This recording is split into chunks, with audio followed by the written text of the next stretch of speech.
I hope I'm audible to everyone. We'll wait for a couple of minutes before everybody joins.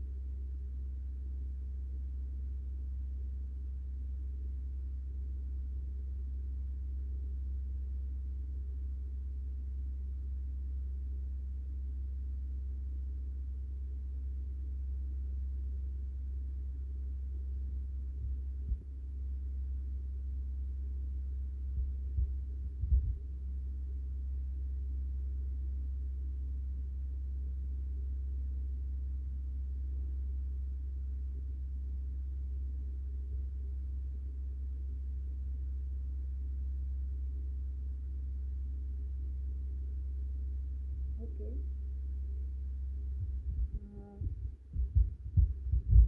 Is it better now if I speak at this volume?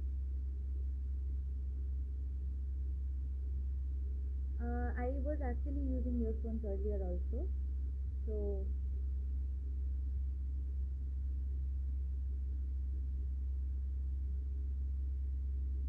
or I think my phone was actually closer to my face. That's why it was better. But can you hear me if I am a bit louder? Okay.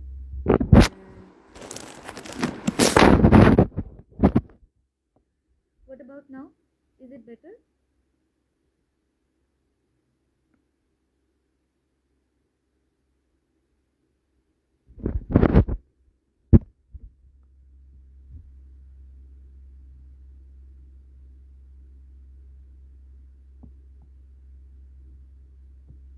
I hope it's better now.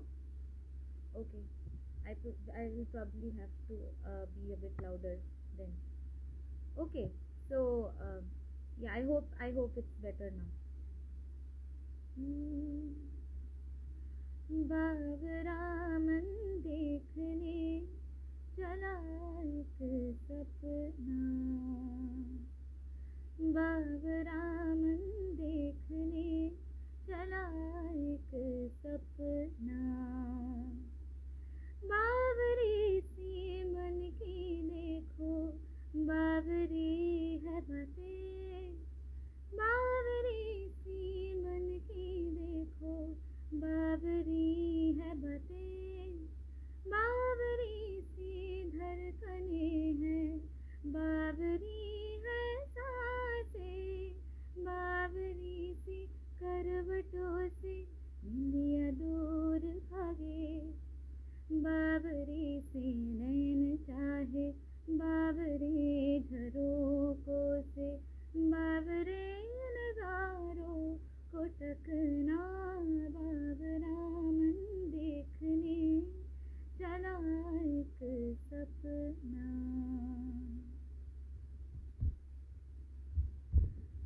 When music sounds, gone is the earth, I know, and all her lovely things, even lovelier grow. Her flowers envision flame, her forest trees lift burdened branches, filled with ecstasy. When music sounds, out of the water rise nymphs whose beauty dims my waking eyes. Wrapped in strange dreams, burns each enchanted face, with solemn echoing stirs their dwelling place.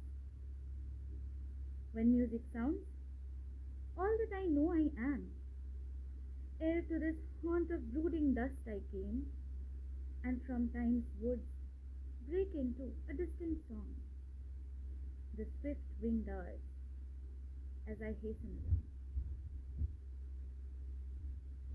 Such is the power of music, and someone once very rightly said that music can raise out the written troubles of the brain. But it's not quite easy to achieve perfection in anything, and music is no exception to that. And it requires a lot of patience, hard work, dedication, and above all, a lot of love to do good music. But is that it? Like, if you are passionate about music, and at the same time you are also passionate about doing a PhD and delving into the depths of science and academia, do you leave it all? because it can get really intense and difficult to do a PhD and also harbor a passion by your side. So, to answer this question, today we have a very talented young man with us in this show. He is a brilliant singer, a great orator, and above all, a very bright student of science in IISER Pune. Vibishan is the one that we have today with us, and he is currently working. He's exploring life history evolution in Drosophila, and also looking into theoretical aspects of cancer biology. So, without much ado, can we please have Vibishan join the live?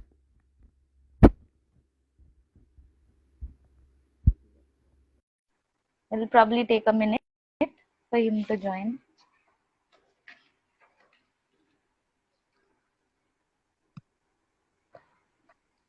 Hi. Hey, am I audible to you? Okay. Like, I'm really projecting now, so I hope. Yes, you are. Good job. Yeah, No, great, like great. for some reason, the minute I came on to this, like the volume got like way better. I don't know how. Like it's some mode Okay, thing happening. But okay, thanks for okay. having me. Thanks for a lovely introduction. It was slightly intimidating, but thank you nevertheless. No, but like, thank you so much, Vibhishan, for actually taking out time and coming to the show.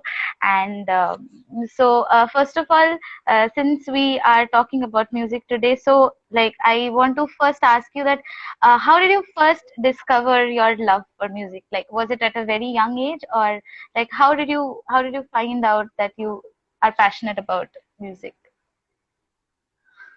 In a sense, I grew up with music because most people in my family sing. Okay, One of the first like some of the first songs that I learned were taught to me by my grandmother. So who had this sort of prodigious skill for music. She was never taught trained formally, but she could still sing really complicated things really effortlessly. okay, So that kind of that had a, that and you grow up in an environment of that kind that always has an impact on you. So if not formally, at least music has been around me for for as long as I can remember in one way or the other. My sister sings, my mom sings, my dad sings. It's like yes, we generally like music in the family. It's mostly Carnatic music, but at least it's been yeah. around for as long as I can remember. So did you ever think of taking it up professionally? Like, have you? Apart from like pipe dreams, daydreams that you have in the afternoon when you're about to doze off. Apart from that, not really. um, So, because so, so, it's a yeah, difficult career path in its own yeah, way. It's a very difficult career path. It's not there is no template for how you progress in it. So it's quite a daunting prospect to think of it in that way. And I don't know, it's not something that I've really inclined towards as a career path by itself. okay. It has politics involved in it, and it's not something that is really appealed to me in Yeah. that sense. So you did not want to ever take it as a profession, and it was more of a It's always been passion, there, not a and profession. Yeah, I've never felt like I needed to escalate it into a career. If you know right. what I mean. Yeah. Because in the way in which I relate to music, at least so far, has not required that I necessarily make it my profession. Because I feel like when you make something your profession, something that you need to earn your livelihood through, Hmm. it sort of goes away from you a little bit. You don't always get to choose what you do with it.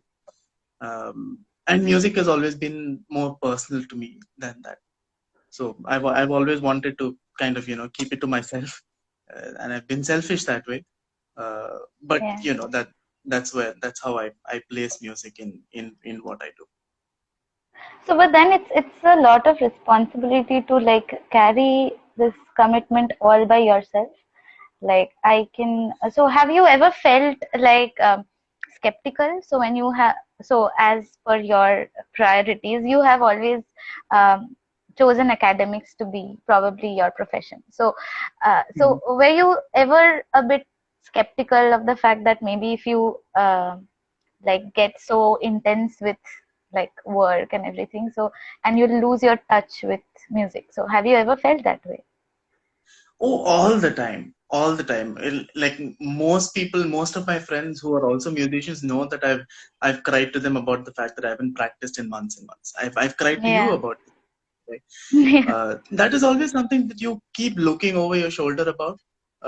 You always do have to balance it, but it, I don't know if I would look at it in terms of a commitment, although sometimes I probably should, because it does take time, it does take dedication, and it does take effort. But to me, it has never felt like something that actively takes away necessarily from the energy that I have to do. So yes, there are times when I get too caught up with work, when I don't practice as much as I like to, and when that happens, it's that much more difficult to find your way back to when you're regularly singing, because you sing after a while. When you don't sing for a while and then you sing again, you sound terrible, and you're wondering why you even want to do this at all. Yeah. But then you power through it a little bit, then it gets a little better. And Hmm. the point of it is to get to a place where Hmm. it becomes a source of comfort, and it becomes something that you can do just for the joy of doing it. Uh, and I feel like a little bit of that joy is always there, regardless of how terrible you sound. You know, you know that you can potentially sound better, so you kind of push it towards that direction while still trying to enjoy yourself the best that you can. Right, right. That's great. So switching gears a little, like I would like to know that. So how did you end up studying Drosophila and then also looking into cancer biology? Like just zoom Okay, out and then so cancer how did you biology reach there? happened first. No, cancer Yeah. happened first actually. So I went into engineering knowing that I wanted to stay in academia longer term, knowing that I wanted to carry forward with biology as my area of interest, carrying it forward a little bit Hmm. longer. So I went into engineering with that frame of mind, and it sort of went in that direction. My interests specifically in biology jumped around a lot, as it always happens with you. So, and I towards the end of the 4 years, I kind of landed on um evolutionary biology as a general area of interest, and thinking about evolutionary biology applied to physiology as a more specific kind of interest. And in this context, cancer sort of caught my attention. So I Right. interviewed at a bunch of places in the country, and I got accepted into IISER Pune, and I went into uh, doing theoretical work in cancer with Hmm. Dr. Vatve in IISER. Hmm. And about halfway into my PhD, he ended up leaving his post at IISER, so I moved to a different group, which was also doing evolutionary biology, but which was working with a more experimental setup.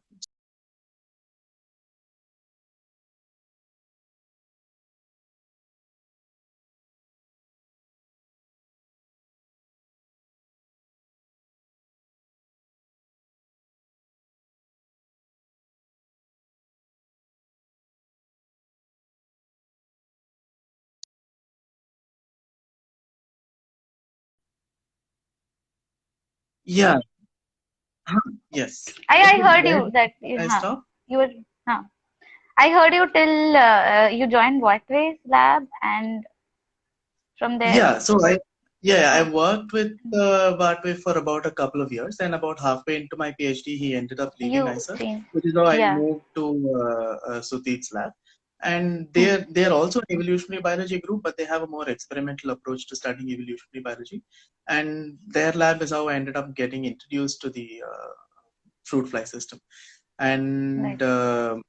the original plan was to, finish my thesis doing mostly just experimental work with fruit flies. But, Hmm. the pandemic again rearranged a lot of things. So to doing a combination of Yeah. what I used to do earlier, my theoretical work with cancer, and what I picked up later, the experimental work. It sort of become a Right. combination of both of those things. So it was like a huge switch, like very different fields, like very different. Yes and no. So In terms of, I mean, in principle, it's still evolutionary biology. But in terms of the work ethic, in terms of the tools involved, I mean, I was a theoretical person through and through the first 2.5 years of my PhD. And from there, it went to doing out and out almost entirely experimental work, which was a big leap, if I may say yeah, so myself. Because I've never done experimental work before this. In like the last two and a yeah. half years have been a learning curve of a very different level. It's been fun in its own ways. It's been difficult sometimes. It's Mm. been fun. And you deal with it the best that you can. Yeah, but it involves learning a lot of techniques and spending a lot of, like, giving a lot of hours to the lab, right? Unlike, Yeah, like, you have to be yeah, physically there all the yeah. time doing it. No, that is true. And That is I, true. yeah, yeah, and I remembered that while all of this was happening, you joined the choir, the IISER Pune choir, mostly around Actually, this time. my commitment to So the what? choir technically happened before I switched labs. So by the time I switched labs, Yeah, I was already committed to the choir. And by the time, when I say committed, I mean that I started enjoying it way too much to give it up. Uh, so a yeah, lot of these side interests are, in many cases, just me being greedy about what I can do, about the number of things that I can yeah, do in parallel. So basically, I got into the choir and I ended up enjoying it so much that I wanted to stay. And yeah, it was difficult. And one of the biggest things about the switch into experimental work was how little of how little control one has over one's own time. Uh, hmm, it's sometimes a little sad to think about the fact that a lot of your time is dictated by what flies choose to do or not to do. So that took a little bit of adjusting. But eventually, once I settled into the rhythm of how the lab worked and how lab work, how some of these things are organized and how the schedule works, it kind of got a little bit easier to make time for some things in the meantime, yeah. in between. But Yeah. still, like, it was something, given that you are like not out there too much with, like, announcing it that I am doing music, or like too much into it. Still, you getting committed amidst this difficult phase where you have to like switch labs and like, still, so you could have quit, right? You could have quit the choir, but you didn't, and you stayed at it. So, like, what was it that drove you to like stick on? Was it just your interest? Was it because you love taking challenges, or was it? I mean, like, and also like how exactly? What are the problems that you faced through this, and how did you overcome them? Okay, to begin with, as with music has been earlier, I did not really look at it as a commitment, as something that takes away actively from what I have to do, because this is something that I really depended on to be able to do whatever academic work that I did. Okay. See, there is a big conversation around mental health in academia that's been building for a while now, and Yeah. our conversation right now is part of that general Yeah. arc. And in that sense, I think it has been, for me personally, it has been almost vitally important that I continue to have at least some interests outside my research. Otherwise, I would definitely go mad very quickly. Uh, Yeah. you'll in At the time that the switch was happening, I was spending on average 8 to 10 hours at the lab, not just learning Yeah. brand new things about fly handling, about how the experimental system works, but also having to process a large body of literature, which is almost entirely new to me, and Yeah. also get used to thinking about experiments, trying to design experiments, trying to plan for those things. One of the things that you realize very quickly when you're going from theory to experiments is there are so many details that you have the luxury of ignoring as a theoretician, which you cannot Yeah. do as an experimental biologist, and that takes a lot of energy and time in terms of planning, in terms of how much mental energy it takes to sit and design and execute experiments.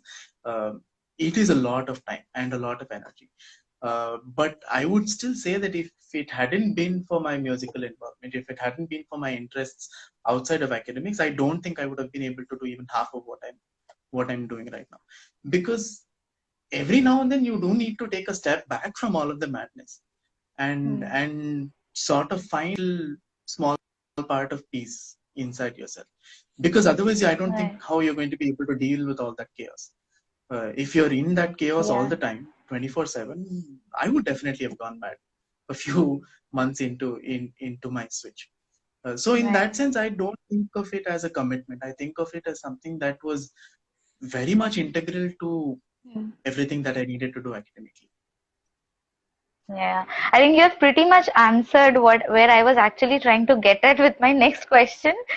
Is like, so now that you have this passion, like, so like more into going into the nuances of PhD and the struggles of PhD, like how exactly having a passion for you, it's music.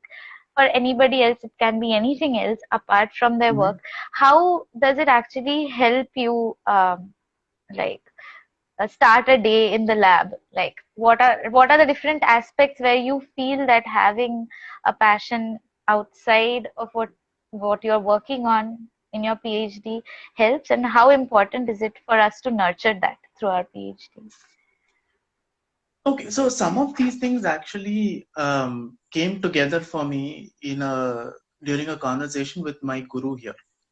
And so basically I got a proper scolding because of the fact that I was not giving as much time as I could be for music, and not putting in as if she basically felt that if I put in a little bit more effort and practice a little bit more, I could do so much better, and that I was not Yeah. doing this because I was procrastinating, and that was a true also a little bit. But basically the way she looked at it was, in all the things that I do in my life, there are a few important things that are modes of expression for who I am as a person and what I do in life. Right. I can think of biology and academia as one mode of expression. Music is another way of expression, and reading and talking to people is another another mode of expression. So if I were to think about who I am as a person, I cannot achieve a complete description of who I am as a person without biology, music, and books, maybe.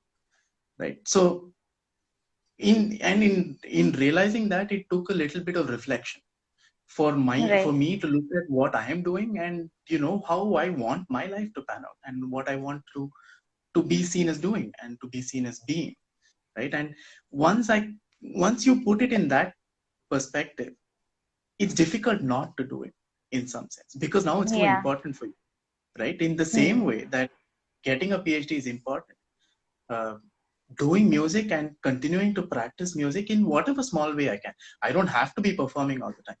It's enough for Yeah. me if I practice at least 2 to 3 days a week, and I get better at singing, and that personal goals and personal achievement of those goals is kind of enough for me. But it is necessary to happen so that I know that this is still a part of my life. So it becomes very important for me to do it now, and in one sense, I'm sort of not giving myself the choice of not doing it, right? Right. Um, this is one way of looking at it, and in some sense, it's I have some friends who have multiple interests, and sometimes it bothers them that not all of those interests Hmm. can be related to each other, or don't Hmm. all come together in this one point of commonality between all those interests. And I'm saying that's fine.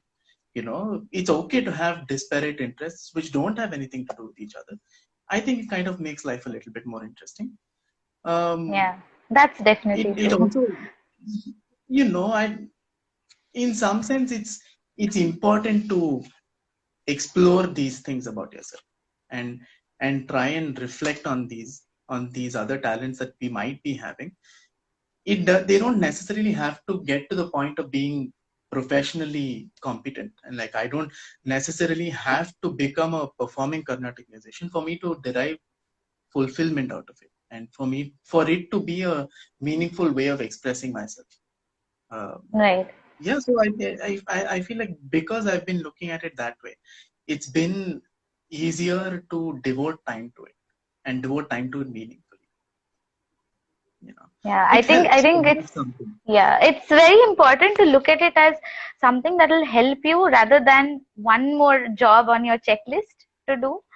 I think Yeah, yeah. No, I started out that doing it that way. I really did yeah, start out doing it that way. It became a source of anxiety, because if I had 5 things related to the lab on my to-do list. I added 2 more things to do with music on my to-do list, and it became stressful, which is kind of defeating the point, right? So by looking at it this way, because my teacher, my guru helped me look at it this way, I feel like now I have music as something that I can fall back on. You know, lab life is messy. You have bad days, you have really bad days, you have really, really bad days. And when you're in that, uncomfortable space in terms of work, in terms of you get stuck at work sometimes. It happens a lot. Yeah.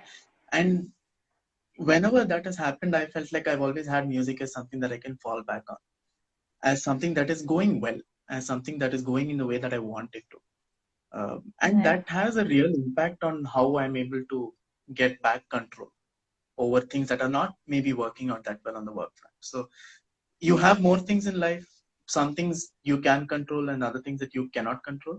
You feel a little better about the things that you cannot control by having 2 or 3 things that you can control and you can feel good about. That's a really beautiful thought. Actually, it's very rare to realize all of this, like amidst the chaos and everything that goes on through a PhD. It's very, very difficult to like take a step back and reflect and arrive at this thought. So I think it's very, very nice that you're putting it across. Yeah. I had plenty of help from plenty of people. The people in the choir, John, who ran the choir, my guru right now, who gave me a lot of this direction. People, my friends who helped me keep the interest in music alive. It so much help. And right now, what you are doing with this show, I think, is also going to be helpful to a lot of people in the same way, because this kind of reflection, if it's happening on a public platform, I think it's great. I think it should reach a lot of people. Yeah, because it's very common that a lot of people have not only music, a lot of different other passions, but they kind of like they get frustrated at the end of their work day and they're like, we are not being able to do things. And even though they want to, I'm pretty sure not professionally, but like at least keep it as a home that you can come back to at the end of the day. It becomes very difficult at times even to do that. But then if you look at it as something to be not anxious about, but something that gives you solace, I think it's more easier for you to embrace that thought that you're not losing out on anything. So that's something, that's something very rare to actually think about. And it's good that actually you're putting it across, and that's exactly what our platform is for, so that like there are so many people with so many different dreams and ideas, but then like it's sometimes it's difficult to work it out in real life. So so looking at you doing this is actually a great motivation for a lot of people. So that's amazing that you have shared this. And also like, so what will, so for someone like somebody like you who is probably starting off their PhD and like they probably have some passion, what will be your definition of a PhD to that person? Like what will you tell, like if somebody, so now that you are almost at the end of your PhD, so if you have to tell something to the Vibishan who was starting off his PhD along with us, we were in the same courses and classes, if you remember, so what will you tell, like if you have to tell something to him, what will you tell him? So many things. But okay, see, I'm generally a little cautious about broad generalizations of what a PhD can be, because when you're starting out, a PhD can be anything. And if anything, if my experience has taught me anything, it's not just when you're starting out. Even 2 years, 3 years into your PhD still genuinely can be anything that you want it to, right? So I would say, more than talking about the possibilities, the actual possibilities, because those are going to change from person to person, from institute to institute, from one social context to the other. I think it's a lot more important to emphasize on the fact that reflection is very, very important.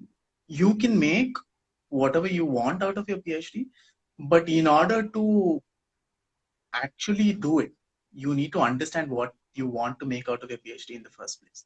And that understanding only comes from reflection. Talk to people, talk to more people, try and talk to people that you disagree with. Actively seek out perspectives that you don't agree with or that are new to you. Because these are the things that are going to force you to think in ways that you haven't before. And it is that thinking, it is that reflection that puts you in a position where you can actually take control of where in the direction in which your PhD is going. It is difficult.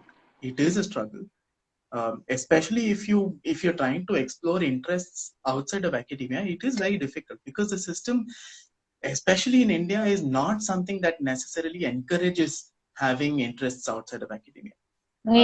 And I don't know, personally, I don't know if there are ways in which we can do it. I don't know if there are ways in which we can encourage people to have these interests. I don't know if there are ways in which we can incentivize them having these interests, or even we should incentivize them having these interests.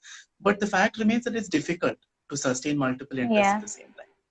And it, especially if you have multiple talents, and if you're passionate about all of them, you'll want to do all of them at the same time. And I have many friends who do this. We both know of people who try and do this. I think we are both also kind of people who have tried doing a lot of things at the same time. And I think it's also important to remember that it's okay to say no to things. It's in fact part of the learning curve. Learning what things to say no to is also part of what a PhD teaches you. So again, I do not want to say that this is what a PhD can be, because what it can be is very person specific. But if you want, I think it's in our hands what we want to make out of it, and that requires reflection. I think that is all I would want to say about that. Okay. Yeah, definitely. I think all of us will have our own capabilities and our own priorities. So it's very important to reflect and figure out what you are capable of and what are your priorities, and then decide. No, I think that's and a lots of very people are perfectly happy not having other interests also. Lots of people are perfectly happy doing just academics, and they're okay, excellent, good for you. But you need to realize it consciously that this is what you want. It shouldn't be something that you're just going along because everybody's doing it. You need to realize for yourself that I'm fine not doing anything else other than academia. It needs to be a conscious, self-driven process. Yeah, that's as you said, that the system doesn't like promote this idea of having, so it's kind of normal for you to not have any interest. So I think that's why what I was trying to actually focus at in this episode is that if it's perfectly normal to have interests apart from work, and it's very fair to have interest out of your project and your lab, and it can be nurtured if you are really up for it. So totally. So yeah, thank you so much, Vibishan. And so since we have spoken so much about music, I don't think I'm going to let you go without a song or anything that you want to. I want the record to reflect that you already told me that you'll ask me to sing, and you've already armtwisted me into. Fine. I admitted publicly that I've already coaxed you hard to do this. So please don't don't humiliate me in front of so many people who are live watching this. So please. Also, you already said, so I should sing. Fine. Yeah.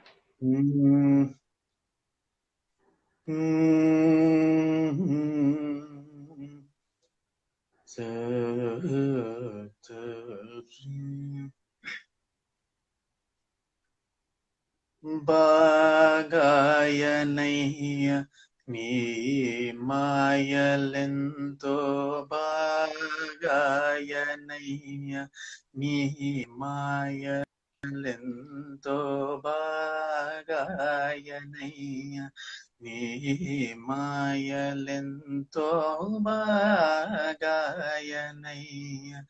Me మాయలెంతో Brahma కైన కోనియాడతరమా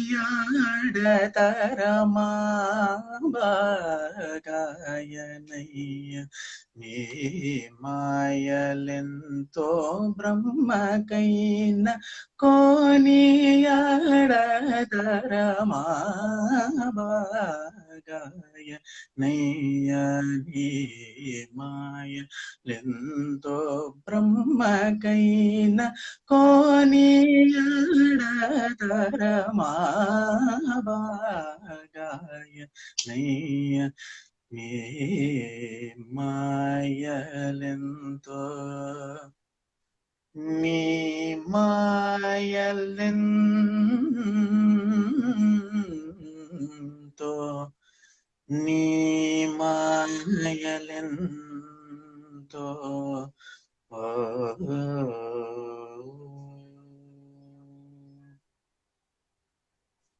happy. Thank you so much. It was wonderful. And I'm pretty sure a lot of people joined today's episode for this, and they were waiting for this. So I definitely hope not, because they should be paying attention to the conversations that you're making. but yeah, this is the TRP factor. We can't deny it. So thank you so much, Great. Vibishan. It was lovely being Yeah. here. Thank you so much for having me, and thank you so much to you and Amogh for taking the initiative and spending the amount of time and energy that you are in putting these things together. I think it's incredible what you're doing. I hope it goes on for a much longer time. The conversations you guys are having are very important, and I hope it benefits a lot of people. Thank you. That's the intention. That's the hope. Let's see how it goes. And thank you so much. Thank you so much for coming and having this wonderful chat with me. And hope to meet you very soon. So take care. I'll see you very soon. You too. See you. Bye bye. Bye.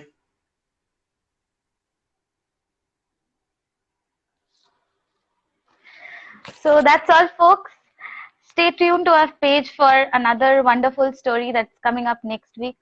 And Amogh's going to host it. So stay tuned to our page and keep following and sharing our page so that we get more viewers and more followers and more audience to the show, and more audience to the fact that we are actually trying to focus the other aspects outside the lab, which other aspects of PhD that we don't usually talk about. So please support and do share your feedback as much as you can. And with respect to the pandemic, please stay safe, wear masks, and follow all precautions. Take care, and we'll see you soon. Bye.